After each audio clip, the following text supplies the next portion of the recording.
Hey there, StarCraft fans! It's Falcon Paladin coming at ya with yet another edition of StarCraft 2 Legacy of the Void. Today, it's going to be a 2v2 here on Nightscape featuring PlaysBadly and lioncat. We know these guys. Cast them several times before. They are excellent people and good StarCraft players as well. Top side, it's going to be Cubbykins, the enemy, a Protoss player. And FirstAidBear, a Terran player who is blue. And on the bottom side, it is our heroes. It is lioncat, Protoss, and Terran PlaysBadly from the No APM clan. Excellent. Excellent name for a clan there. So this is Nightscape. A very large 2v2 map with good lighting. Nice little disco lighting here, I feel like. Gives the minerals a nice kind of purple shade. Yeah, purple shading here. So it's a PT versus a PT here today. No Zerg representation at all. So a lot of Marines and Marauders and Medivacs and Colossus and maybe some Disruptors and Storm. Did my voice just crack? Man, I'm 40 years old and my voice still sometimes cracks. I'm a man. I'm 40. Man, how many of you guys remember that? That makes me feel old too, by the way. Remember Mike Gundy, coach for Oklahoma State football team? I mean, a lot of you guys are not American, so you're like, what the heck is college football? Yeah, he had a rant about an article that was written about one of his players back in like 07. And so in a post-game press conference or something along those lines, this was a gas steal here by lioncat, he just went off on the reporter who wrote the piece, just completely lambasting him. Lambasting him? I don't know. Is this a fake cannon rush, lioncat? What are we doing here? Yeah, he's got a gateway back home. There's not a forge. Fake cannon rush, but maybe a slow warp in would be kind of fun. Man, it's going to be way too long before you have warp gate. You haven't even started a cybercore yet. I don't know what this is. Mental warfare is what it is. But yeah, and one of his famous lines, Coach Mike Gundy, was, you know, don't go after players. If you want to go after someone, go after me. I'm a man. I'm 40. And he was 40, and he was, man, very energetic fellow there for sure.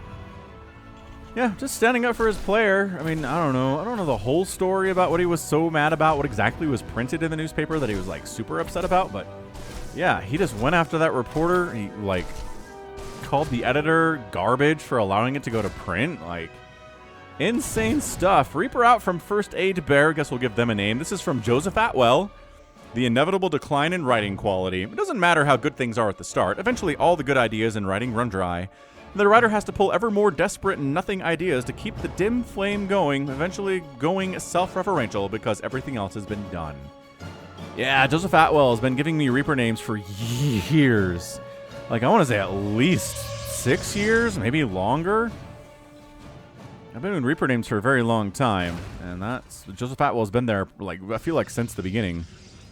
Anyway, yeah, I mean, that's the whole writer's block thing, right? I've read many a webcomic, many an ongoing, like, blog, maybe.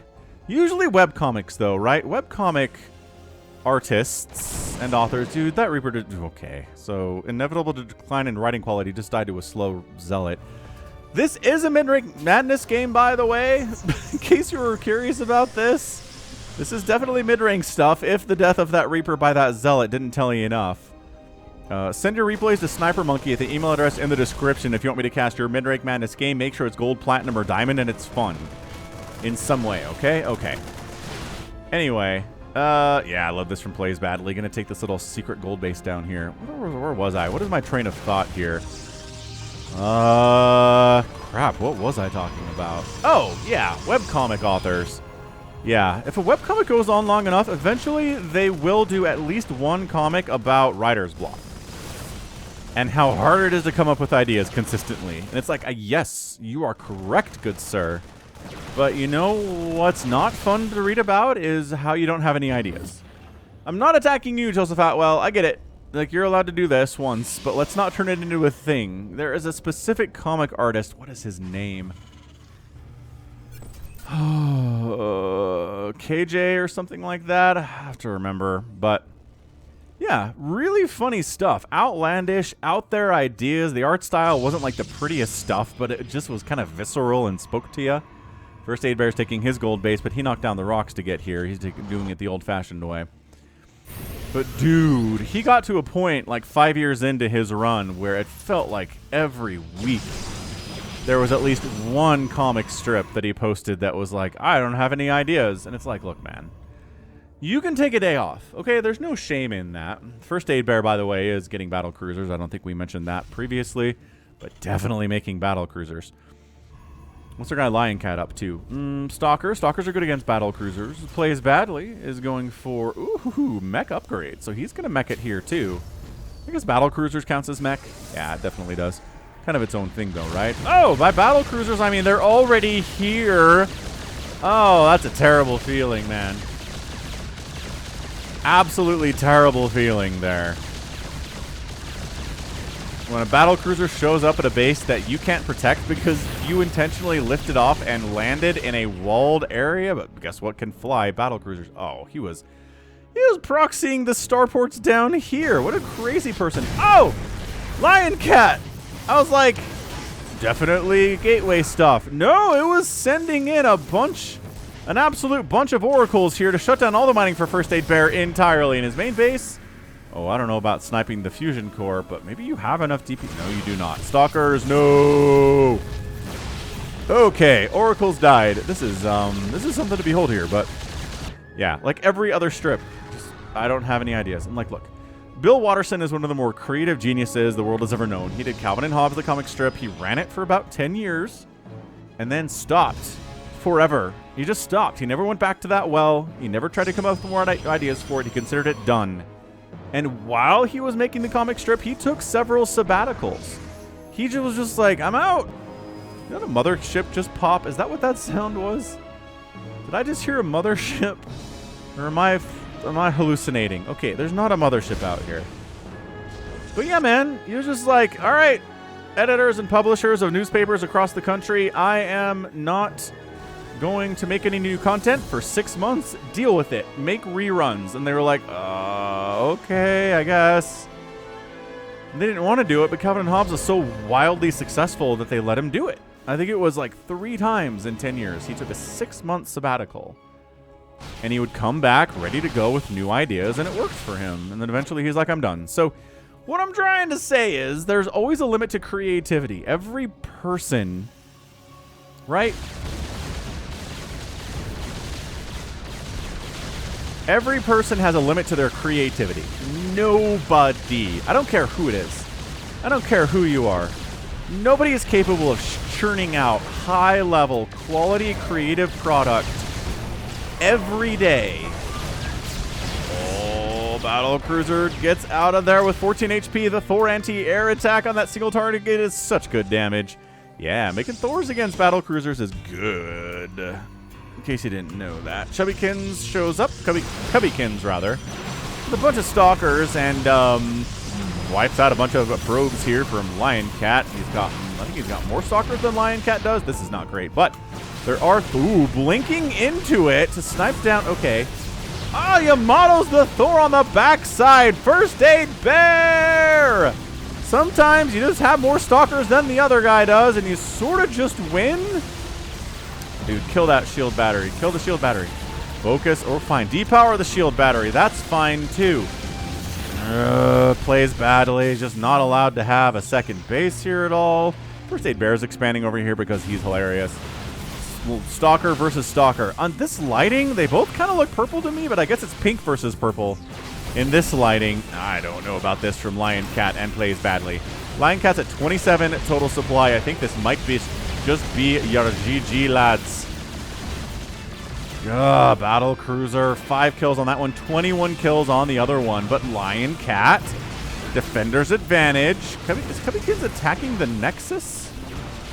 Maybe that's a misclick. I love FirstAidBear showing up with a bunch of unupgraded Marines. Like, they don't have any upgrades at all. They don't have combat shield. They don't have stim. Nothing. Just showed up to be sacrificial death guys. Because that's what, when you're making battle cruisers, you have a ton of leftover minerals. So you just make some Marines. It's all good. Repairing this guy would be super hot. There we go. Repairing him up real nice down there. That is some satisfying... It's a satisfying experience watching that number go up, yeah?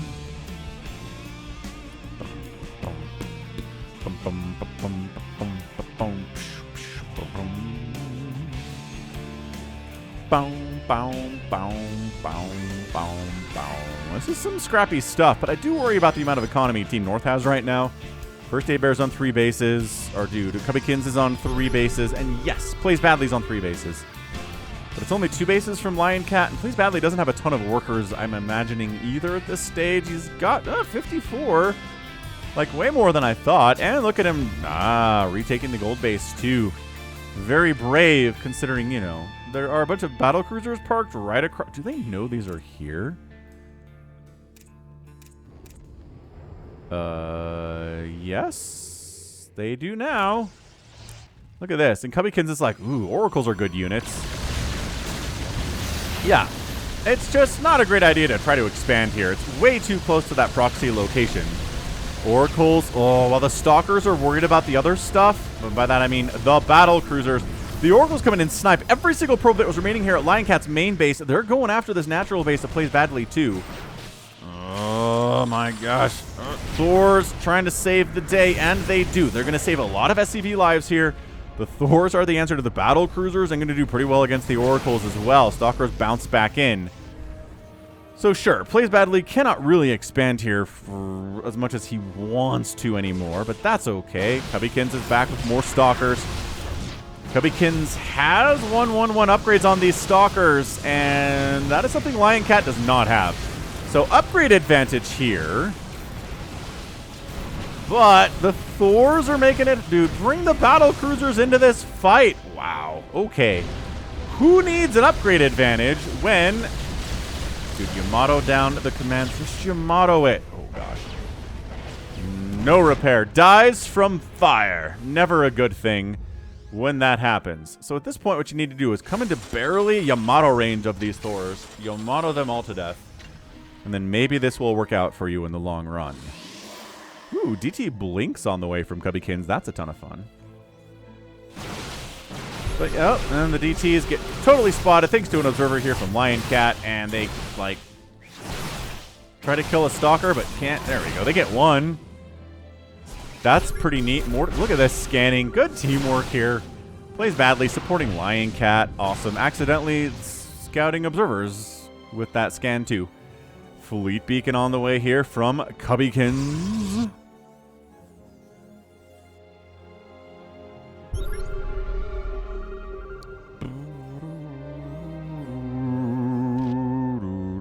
So, oh, lioncat taps.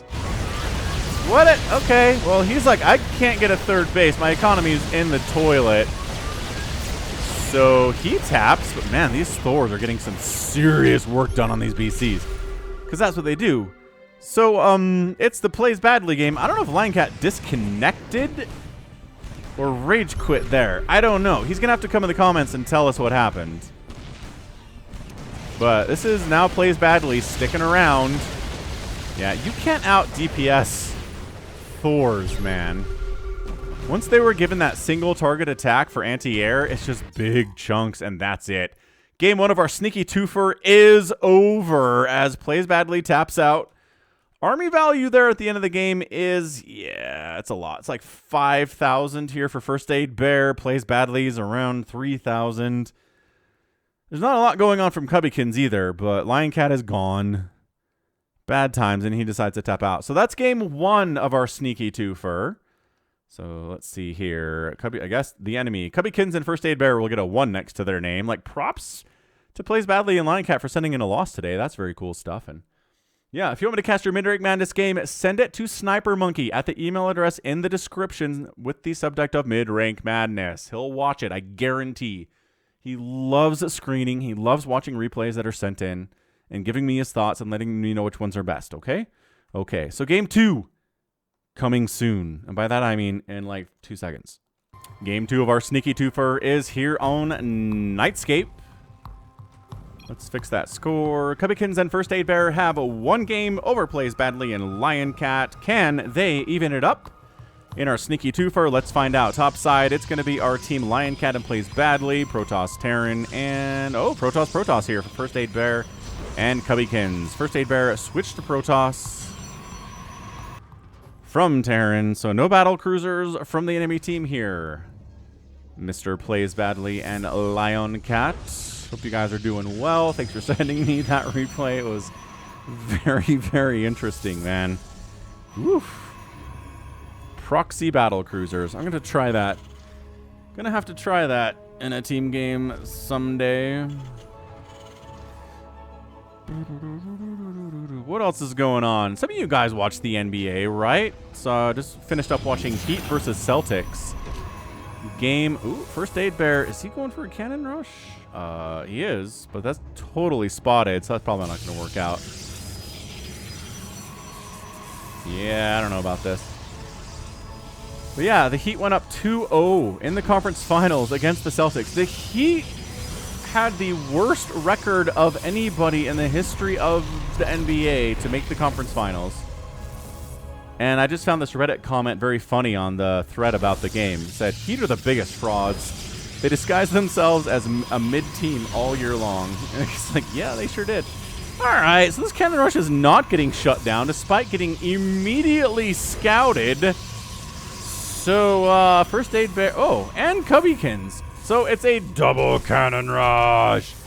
Go, Zealot. Kill these cannons before they come up. And they're just like, I'll just make more, says FirstAidBear. Don't worry about it. That cannon dies. This cannon gonna come up. Pull back to the safety. Is there safety? No, there is no safety. Keeping the probe off the ramp is the best you can get in pretending that there is any safety here. Dude, that. Yeah, okay. They're attacking unbuildable plates for some reason. I don't know what that's all about. Oh, defensive cannon from lioncat. Yes. All right. So now you don't have the vision. And the only way you're going to get vision is by sending this probe up here. But there are cannons on the left side of the ramp, and there's a bunker on the right side of the ramp, so you're not getting up there is my whole point here. Yo. Second command center coming in from PlaysBadly inside the house. And you know, let's be honest. When there were 3 Protoss players introduced in this game, some of you were like, yeah, there's a cannon rush in here somewhere. Pretty much guaranteed. Would have put like 50 bucks on there being a cannon rush in this game, right? Oh, high ground. I love the animation of the attack dropping. Ah, missed it. But yeah, like dropping off the cliff. Like the way that projectile attacks like go up over cliffs or sometimes like go around stuff. It's always fun. Makes me laugh every time. So Cubbykins on the follow-up is getting Warp Gate. Nice. Has literally nothing but probes on that units tab. And PlaysBadly. There you go. Expanding to that gold base like he did before. Cubbykins is maybe anticipating this. Gonna use a cannon maybe to wipe out these rocks. And then further cannon rush this base. Oh yeah, look at that. Attacking them rocks. That's an interesting play. Yeah, this is weird stuff, man. 2v2s can be very weird. Team games in general are very, very weird. Very, very entertaining, though. Very rarely is a 2v2 like. And then everything was boring. There was no excitement at all. Jimmy Butler is the kind of guy to sleep in class and then pull up to the finals and get an A+. Seriously, though, that should not be able to happen in the NBA. I feel like most players and teams are not capable of just kind of playing possum all season and not really giving 100% through the regular season and just maybe saving up energy for the playoffs and then busting out 100% of their effort in the playoffs, right? I think most teams are not capable of that, but by golly, apparently the Heat are. And I suppose it helps if you have Eric Spoelstra, who's like maybe the best coach in the league right now. Anyway. PlaysBadly is to getting another command center, also making a starport with a tech lab. Maybe he's going to the battle cruiser well. He's the only Terran. Maybe somebody's got to represent battle cruisers, right? FirstAid's got a second base. We already said that. Cubbykins is looking fine, too. So Stargate, or rather Warp Gate here from Cubbykins. Siege tank out from PlaysBadly. The future of the cannon is not good. The prognosis is bad right now.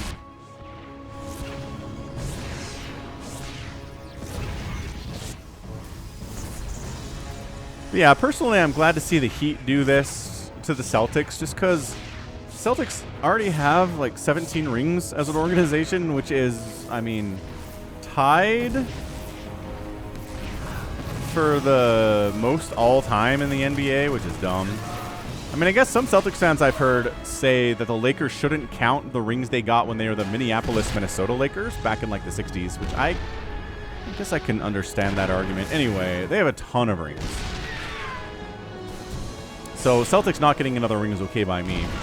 Additionally, how did this guy get in here? Did he slow warp that in? He slow warps the Zealot in.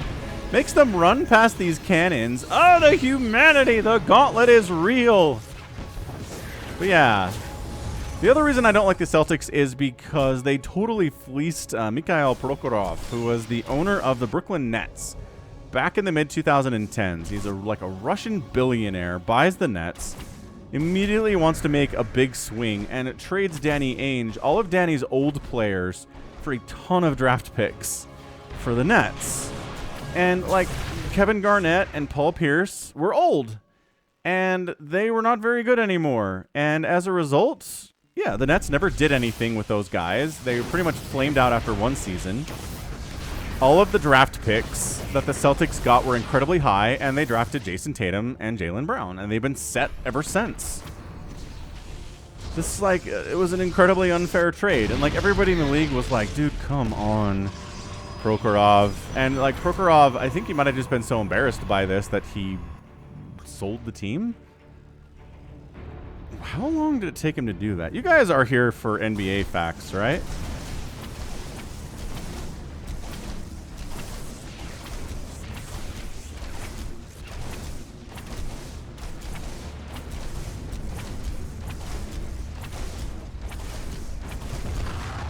Yeah, so that base has not been a good one today for PlaysBadly. Zealot shutting it down. I mean, he's got command centers. He just only has the one source of minerals. Dude, making a turret would be so cool. PlaysBadly's not interested in that. And big stasis. That's so many SCVs in stasis. Not good. On the other side, lioncat, resonating glaive adept attack. We do not see this against Protoss all that much. But hey, it works, right? You can still kill probes with it. What are these adepts trying to do? Come back.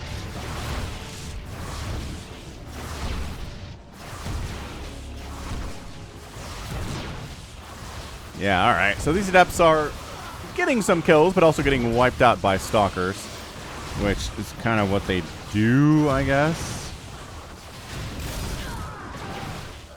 Oh, we're going to leave this guy here. Don't do that. He's got 5 kills. Void Ray versus Battlecruiser.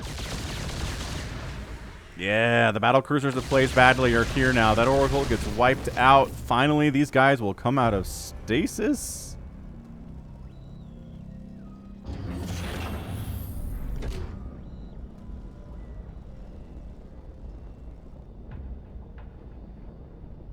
Oh, so Prokhorov was the owner of the Nets all the way through 2019.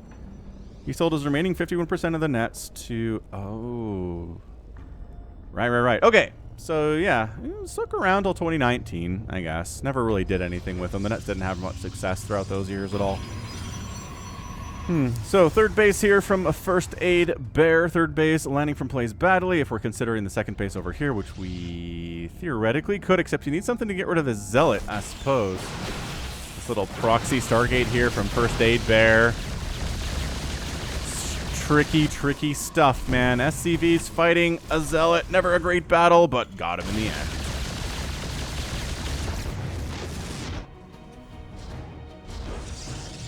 One, two, three. Third base from Cubbykins is warping in. PlaysBadly. Finally, on 3 bases. Still doesn't really believe in the power of anti-air. I mean, I guess the anti-air is battle cruisers, but I don't know. Wouldn't say no to a couple turrets. That's how I feel about turrets. Turrets are good units, man. Lioncat getting a second base at this stage of the game.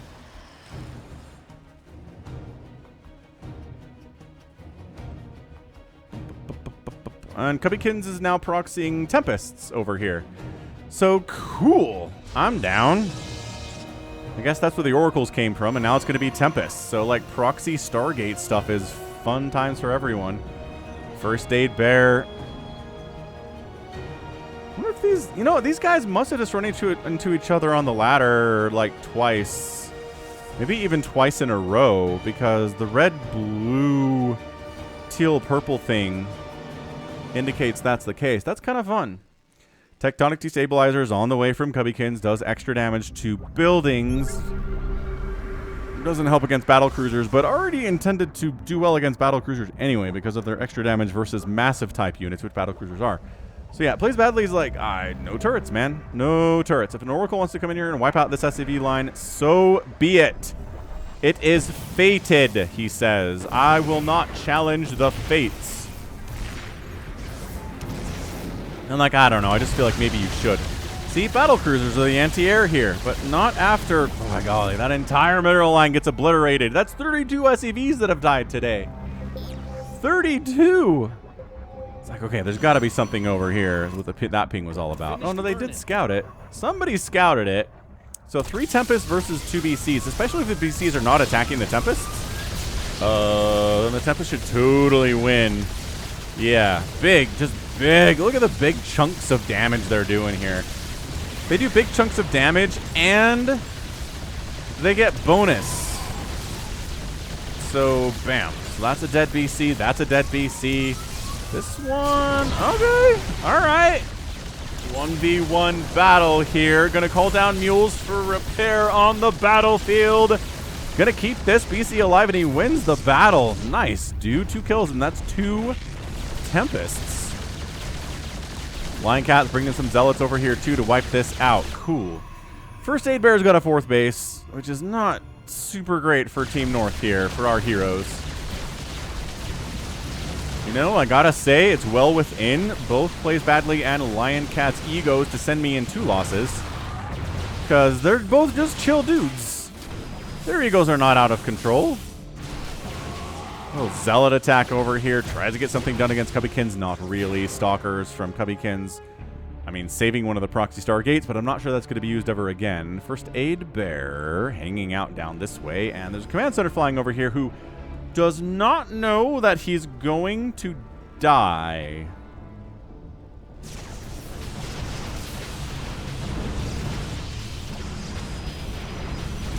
And there he goes. Fairly well, command center. Oh, that's a lot of stalkers. All right, here we go. Prismatic alignment on the battle cruisers, focusing them down. The Void Ray is kind of getting targeted by the stalkers here first. So that means the stalker army of Lioncat is just absolutely overwhelming FirstAidBear here. That's a ton of stalkers. Wow. And they've got +1 attack now, and guess what's not good against stalkers? Carriers, man. Not great. Not great, especially when the numbers are that lopsided in favor of the stalkers. So, Lioncat's at 88 supply. He's just like, you know, what are the odds they have anything that can deal with a mass group of stalkers? And the answer is not great. It's 21 stalkers from Cubbykins. Cool. 9 stalkers from FirstAidBear. Not great. And 3 carriers from FirstAidBear. Upgrades are not looking great. I don't know. Cubbykins does have the +1 attack, so he's doing as well as Lioncat is.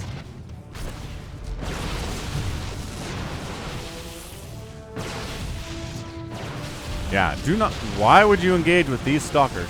I guess more stalkers from Cubbykins are joining the party here. Look at this Blink Micro. A little bit of Blink Micro. We got to get out of there because the combination of 2 stalker armies and 3 carriers is enough to cause a retreat. Smart enough, I would say. Good reaction time there from Lioncat. Way to read the situation and get out of there. Yeah, +1 air weapons coming in from Cubbykins. He's serious about his own air ideas, and by that I mean he doesn't have anything that can fly at the moment. But by golly, he's getting +1 air and +1 air armor. So that could be interesting in the future. There you go. He's starting his own carrier production now. So is it just mass carrier production out of Cubbykins and FirstAidBear, I guess? So cost for cost, who wins, a carrier or a battle cruiser? I know in Brood War it's battle cruiser, as long as they're attacking the body of the carrier or not attacking the interceptors. I feel like that's probably the same here, especially if you've got Yamato.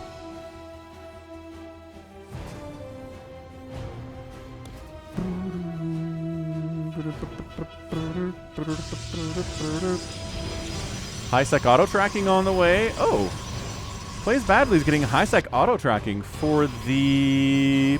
Like, I love you a lot, PlaysBadly, but, like, you don't have anything that takes advantage of high-sec auto-tracking right now. You don't have any planetaries. You have 0 turrets. But, like, I appreciate you getting upgrades. At some point, there will be a planetary that can take advantage of high-sec auto-tracking, right? That'd be super cool. Ooh. I heard the mothership in game 1 from, or in game 2 from game 1. I have the ability to hear the future, apparently. Yeah, so it's Mass BC here from our dude PlaysBadly. Lioncat, on the other hand, is working on the Night Cheese. Just kidding. Stalkers. 25 Stalkers. Getting +3 attack. Getting +1 shields. Getting +1 ground armor. And another base from FirstAidBear, dude. He's expanding a bunch. Cubbykins is too. They've been better at expanding than PlaysBadly and Lioncat in both game 1 and game 2 today. So if someone's out expanding you, what you sort of need to do is go kill them. That's a day 9 thing. If you don't know who day 9 is, like, he's one of the things that got me into casting StarCraft. One of the guys. Hilarious, incredibly insightful, smart, crazy smart. And I miss him. I wish he still did StarCraft, but he's into more card games these days. Anyway, ask me for a link to Day 9 stuff, and I'll give it to you. Big, humongous engage. The Stalkers from Team Enemy are blinking under the battle cruisers. Is that Storm going down? By golly, I didn't recognize there was Storm happening here. What is going on? The Stalkers, the enemy Stalkers have been wiped out. The Storm is kind of tickling the battle cruisers. Storm's kind of tickling the carriers too, but in combination with the Stalker attack and the battle cruiser attack, it looks like that's the end of the carrier army. Wow. Whoa. And it's an offensive jump right into Cubbykins' base. Dude, depowering these. Oh, these carriers come out. They don't get interceptors when they first show up. Lionecat's like, I guess I'll just wander up here with my guys anyway. Battle cruisers, Yamatoing down the carriers. Stalker's trying to get in here, trying to blink, but that leaves this open for Lioncat and his 130 supply to wipe out a base. The good news for Cubbykins is that he has a lot of other bases. Yeah, look at him target that pylon. Beautiful, beautiful targeting the pylon there. Depowering the Stargates of FirstAidBear here. These battle cruisers might die, but they got the damage done they needed to. Ugh, carrier done. That's a GG, actually. FirstAidBear taps. Cubbykins taps, and PlaysBadly and Lioncat do get the revenge game on the ladder. I think it's a ladder game. Pretty sure it's a ladder game, and tie us up 1-1. Absolutely fantastic. Oh my gosh, fantastic. Like, what a great, great little just attack timing there out of PlaysBadly and Lioncat. They showed up. They had what they wanted. Battle cruisers, Storm, Stalkers. Got a great engage there. The enemy Stalker count was not quite big enough. The enemy Storm was not quite good enough. And the battle cruisers just weathering the attacks of those carriers really nicely. 3-3 upgrades compared to just the 1-1 upgrades and 2-2, I guess, from FirstAidBear. But better upgrades for the battle cruisers, man. They're better able to withstand the attacks of those interceptors. Small little attacks do not do as much damage to BCs as big chunky attacks do, like we saw from the Thors in game 1. But hey, no Thors are available from Cubbykins and FirstAidBear because they were both Protoss this time. So yeah, I'm trying to go for big carrier groups, but they had an answer. The Stalkers from Lioncat were great. The battle cruisers were great. The Storms were good. And then from there, it was just kind of, once you're ahead, get more ahead. Keep going, man. See if you can wipe them out. That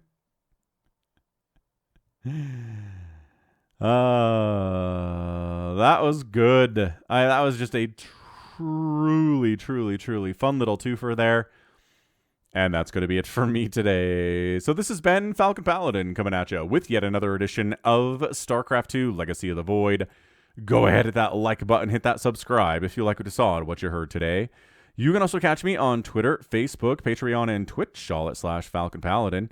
And until next time, as always, thank you so much for watching, and you take care of yourself.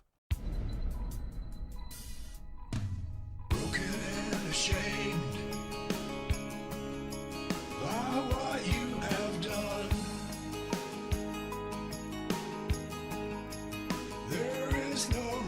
option.